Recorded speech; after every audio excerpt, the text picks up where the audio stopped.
welcome to Southern Salon Podcast. We're here with Elizabeth Bernstein, who is a columnist for the Wall Street Journal.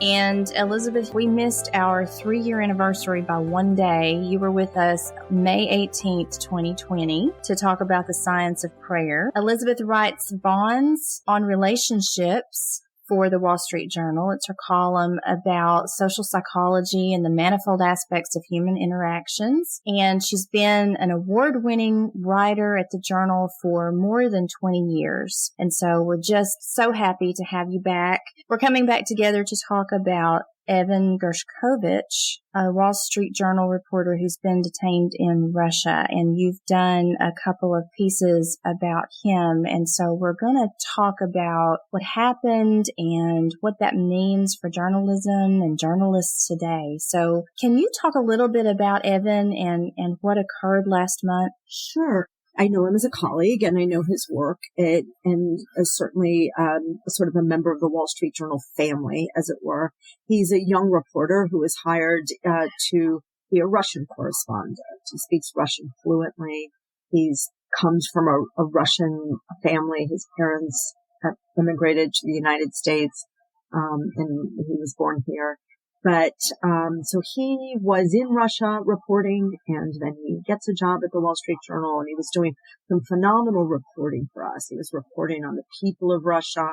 Evan Gershkovich was accredited by Russia, by the government, to be a reporter there. And so he was doing his job, and he was grabbed by the Russian government. He was illegally detained, and he has been illegally detained now for more than 50 days.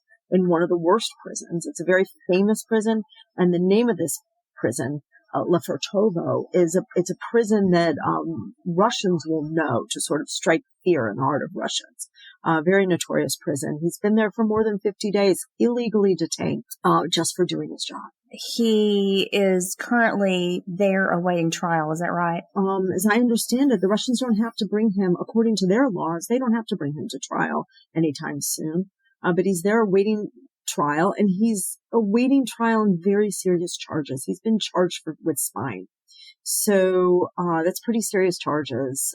So it holds a prison sentence of up to 20 years. And this is all for doing his job. Again, the Wall Street Journal and the United States government have been very, very clear. We've vehemently, both our editor and journalists around the world, but also the president of the United States, have vehemently declared that he is wrongfully detained, that he was doing nothing but his job. And I think I read that if they find him guilty, he faces up to 20 years in that prison. Is that right?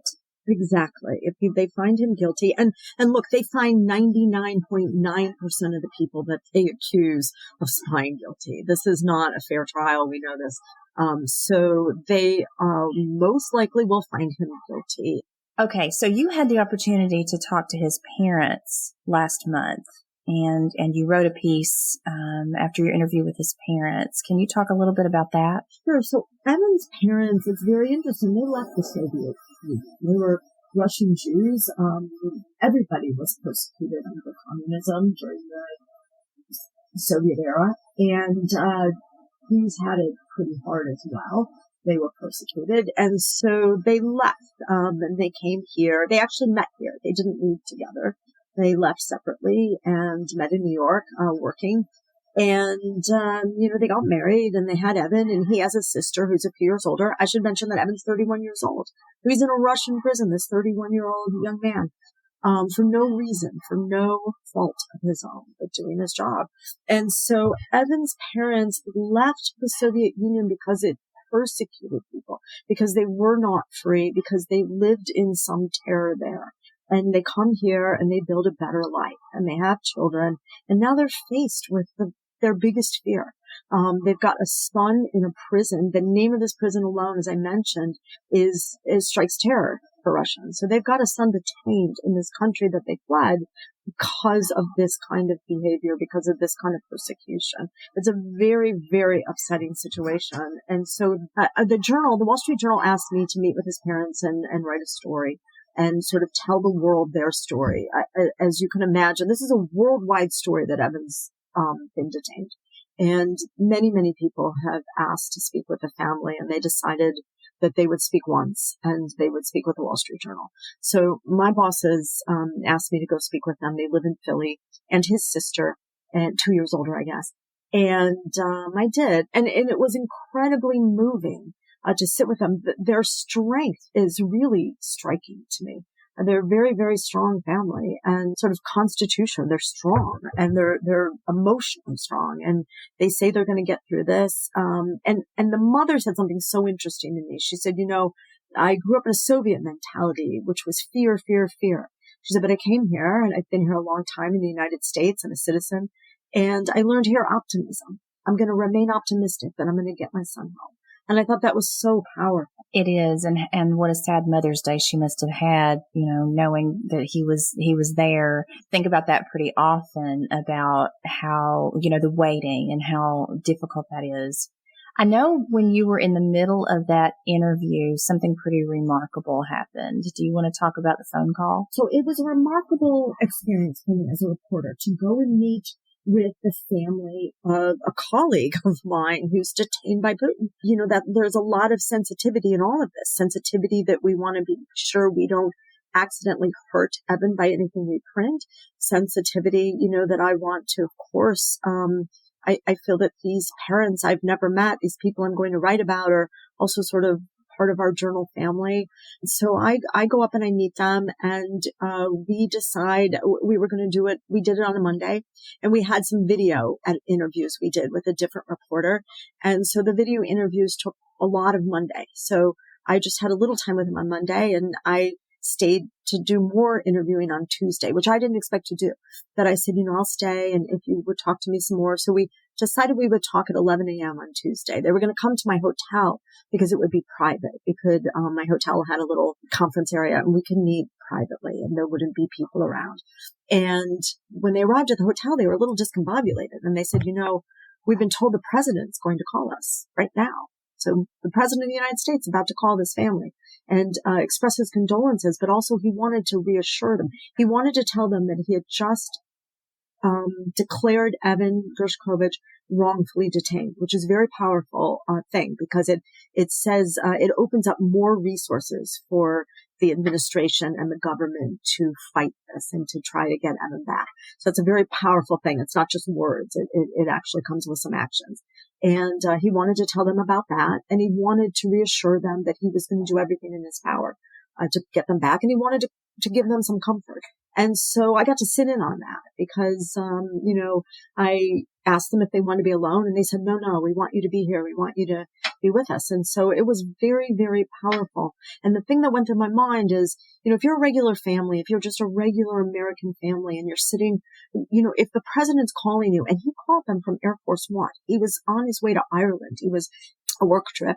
And he called them from Air Force One. The White House operator called, and then she said, hold for Air Force One operator. And it was a very powerful moment because I thought to myself, if the president's if you're just a regular person in a regular family, and the president's calling you from Air Force One, something's gone really wrong. And so that was like a gut punch to me. And I could see it in their faces too. The impact of this moment was really something. And the comfort that he gave them really meant a lot to them.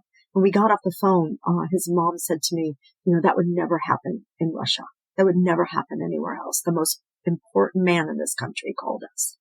It was very powerful. And so did they feel comforted? I mean, how did they receive his words? He talked, I can't remember for how long. It was a relatively short call, but he did talk to them. And he told them in detail, the people in the administration, on the team. There's a hostage recovery team. They had been working with this team already, but he told them more about the resources that would open up to them. I'm not financial, but, the resources in the government that would be used and the team they were putting together. And I thought it was also very powerful. He talked to them about his own son. And he said, I lost a young son.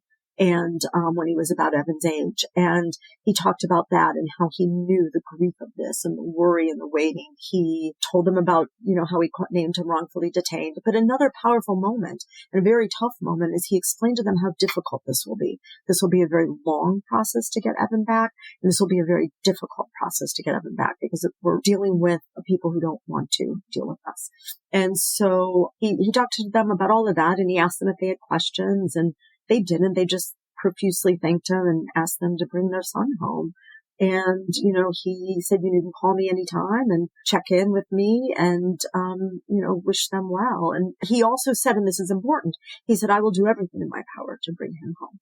And I think that was exceedingly comforting. They were very comforted. When the phone call ended, they sat in silence. And I'm somebody by nature and also by training can speak to anyone. And I was at a loss for words. I really was. It was that powerful and that almost shocking of a moment that we had all sort of found us in this place where something had gone so terribly wrong that the president is intervening to try to fix it. And then we talked and they talked about how important that call was to them and the support is to them and how desperately they want their son back. I could talk a little bit about Evan. He's somebody that by all reports of all his friends, all the people who worked with him, this wonderful person, this beautiful writer who could also, go out there, get people to talk to him, get Russians to talk to him because he loved Russia. This is something that I wrote about in that story. He was raised, his parents, describe themselves as, having a Russian background, but thoroughly American now. And so they raised him though with Russian foods and Russian literature and Russian fairy tales and children's books and as well as, of course, American and speaking Russian. He loved this culture. I would like people to understand there's a difference between a culture and a government. And so he loved the culture, the literature, the music, the art, the people of Russia, not the regime. And so he was this person that loved life. He loved soccer and food. He, loved to cook and read, and he wanted to be, the greatest reporter he could. So he's this person that is, like I said, I never met him, but everything I've heard is this wonderful, lovely person is, really sitting in this horrible prison. And the other thing about this prison, we wrote about it, not myself, but my colleagues wrote about the prison itself. It's known for isolating its prisoners and to the point where the isolation alone is a form of torture. They never see anybody else. They're alone in their cell. They make sure they eat alone. They never see anybody if they're moved to a different part of the prison or they're taken outside. They I think get an hour a day maybe for exercise. It's a really horrible place, and this life-loving person is there. So I wrote about the family, and I wrote about how he was raised and why he went back, and he loved this country, and he wanted to be able to tell those people's stories. He fell in love with Russia, the culture, and how his parents were really torn because they knew a different, very frightening Russia from the government perspective, and they were fearful, very fearful. But when they tried to tell their American kid, he wasn't having it. He said, I have accredited, they're good. It's a different country than the one you fled. It's not the Soviet Union.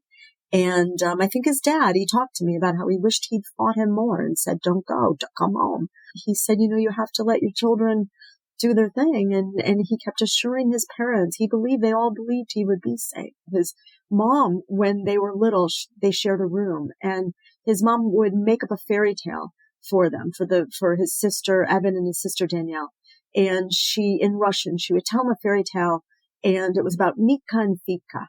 And that was a little boy and a little girl. The little boy, Mika, would get lost in the woods, and the little girl would find him. His sister would look and find him, and she would ask all the animals of the woods for help. She'd dunk, this Mr. Squirrel, will you help me find my brother? And Mr. Bird, will you help me find my brother? And they all helped her. And sometimes the sun and the moon helped her, and she always found her little brother.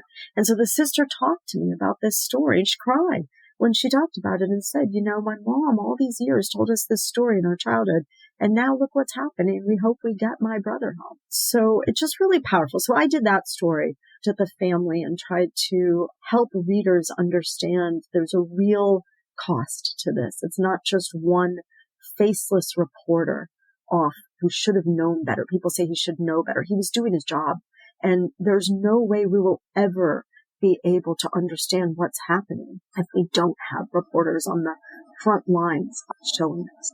He was doing his job, and he's there, and I wanted people to see that this is a real cost to people. Journalism and journalists have taken such a beating in recent years because of damaging rhetoric about journalism. I get so angry because people don't stop to think about the ways that international journalists especially are putting their lives on the line to bring us information. I realize that not every profession is perfect, and I understand that not every person in every profession is perfect, but journalists do a lot of life-threatening work. I just get really defensive when I hear people dismiss journalism as fake news or dismiss journalists in general because of something they've heard or something they believe. I mean, there's so much more to what they do. And it's critical that we continue to say that people like Evan are putting their lives on the line for us so that we can get information, and understand what's happening in the world. Shortly after you talked to his family, they got a letter from him. They did. So that was on a Tuesday that we were sitting down in my hotel, and we really spent the day together, had lunch and talked, and the president had called, and it, took some time.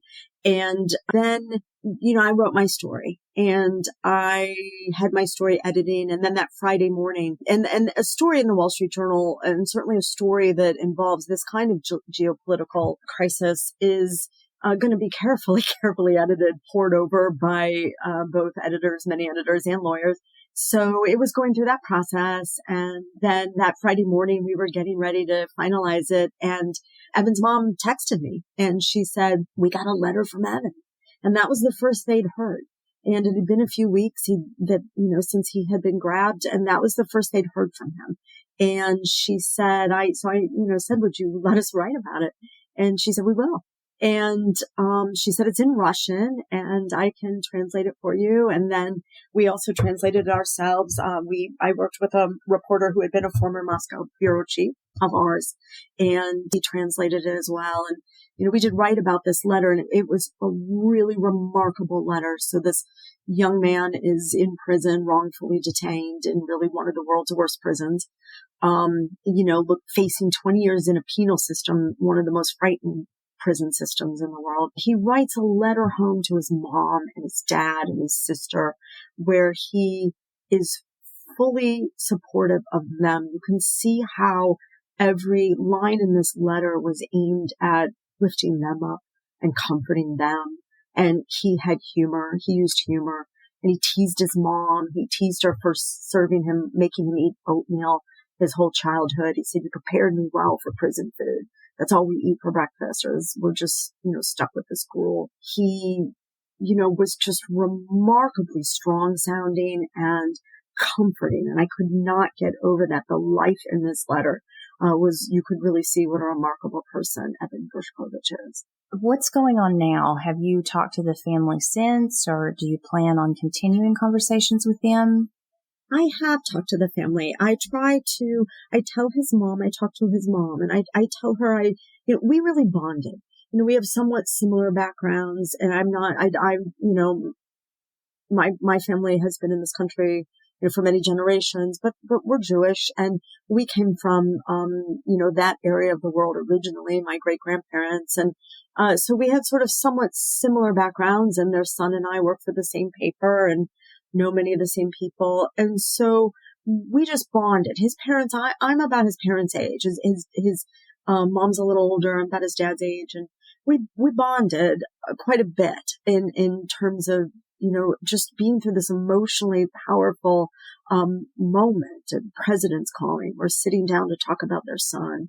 And so I told him I wanted to stay in touch, but I wanted to not, be a burden. I don't want them to feel that if I'm reaching out, they have to answer me, or they've got so many people coming at them. They have to manage all of the, back and forth with people that are working in the government to get them out. And, a lot of people coming at them. There's a lot of people actually coming at them for not good reasons. They want to tie themselves onto this case because it's high profile. There's lawyers and, random, nonprofits and things who want to sort of use it as their, cause just to get themselves attention. So they have a lot coming at them. And I told them I wanted to not be that, I would reach out from time to time, but they should reach out to me, and I'll be here, right here at the other end of my phone. And his mom does.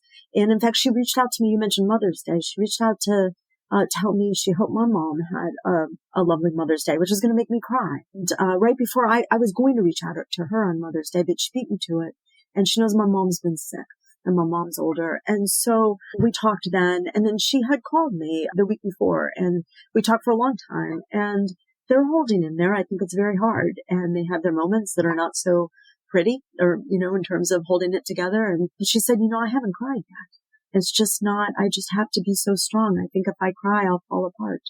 And she told me how they hear from Evan about once a week now. They want all of that to be private. They don't want to share any more about that. But he seems that he's staying strong. He's reading a lot. And they have set up a system where, they can get him some care packages if he needs it. The prison itself has a system for that. And the Journal, the Wall Street Journal, had set up a letter writing campaign, a way for readers, and separately they had a way for reporters to reach out to him, and I'd written him. And so people can write him. There's a way to do that on the Wall Street Journal website. And she said he was so lifted up by all of this letters and the support he's receiving from people, that's very, very helpful. So she talked about how she's steeling herself, because I believe it could be in the next few weeks that they could, bring him, I think, another piece of the trial. I don't know if it'll be bringing him to trial, but they could set a trial date, something like that. They'll,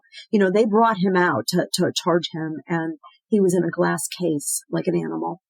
And that was very hard, I think, for the family to see. But also, his mom said she was heartened because he looked strong. He didn't look cowed. He looked up at the camera. He stood tall. And so they could see his strength there. And there were Russian reporters in the room, and you could hear them yelling in Russian or shouting out, not yelling at him, but in Russian, sort of calling out support to him. And so that's very powerful, because that's very dangerous for them. And they're doing their best to hold it together in what they know will be a long fight. That is so powerful. I think it says a lot about you that you're using your words to humanize Evan. And like you said, he's not just a faceless journalist. He's not a statistic. He's a person. He's a wonderful person with a family and a job that he needs to be able to get back to, a very meaningful job that serves so many people. And so I think that what you've done is just remarkable in its own right. Mm-hmm. And so we'll certainly link in our show notes to the place where listeners can write to him through the Wall Street Journal's website. The Wall Street Journal, at the very top of its page, has links to Evan's stories, the latest news about Evan, and the resources where you can write to Evan, where you can read all his stories. We're asking people read his writing, because it's remarkable what he was bringing us out of Russia. And we ask people to please, we all wear pins and T-shirts, Free Evan. We're tweeting up a storm, and it may seem frustrating at times or almost silly to others that, what are they doing? But we are trying to get his name out there. And the more we can keep Evan's name out there, the more we can tell his story or tell people that this has happened, the more our government and other governments will have to get him out. The more pressure we can keep on our government and other governments, it's important, because it may take other governments' help here. If we do have to trade somebody, they may not be somebody we hold. It may be somebody that the Russians may want somebody held somewhere else by another government. And so that's a tricky switch, right? A trade. And so we just want to keep his name out there. So we ask everybody to share his stories to any extent they can, verbally or on social media, and to read about him. But I also wanted to talk a little bit about free press. I mean, this is a crackdown, not just on one person and one family or one newspaper. This is a crackdown on free press around the world. This is meant to intimidate free press around the world. And if you do not have a free press, you do not have democracy. And it is that simple. And I think absolutely people need to, and it's not just a trite phrase.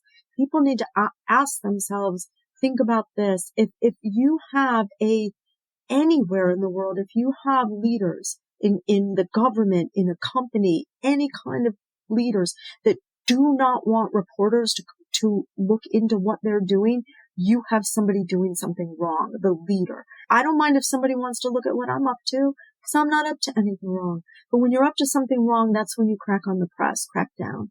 And that's what's happening here. And it's an intimidation factor too. They'd already cracked down on their own press. but they had some accredited foreign press in there. Evan was one of them.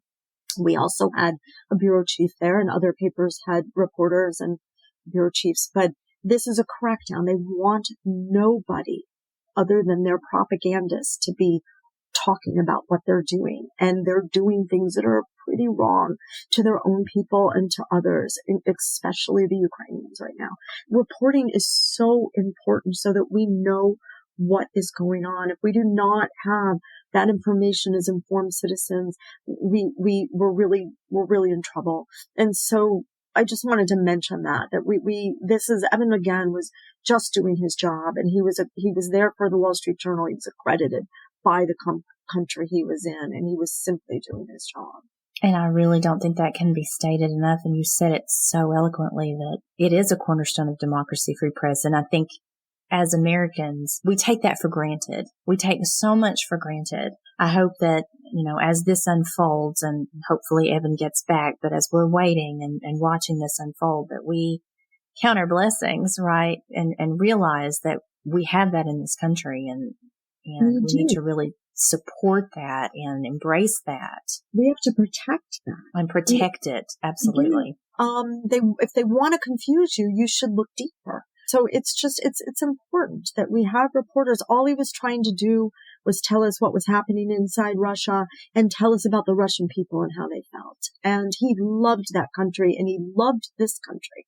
That goes without saying. He went to college at Bowdoin. It's a tough situation that has a lot more meaning than just for his family. But thank you for coming on and talking about Evan and telling us more about Evan and his family. And I'm going to pray for a happy ending to this story, but we'll watch and wait and certainly link to those places where listeners can write to him and perhaps share the message, the Free Evan message, and just do everything we can to support journalism and journalists like Evan.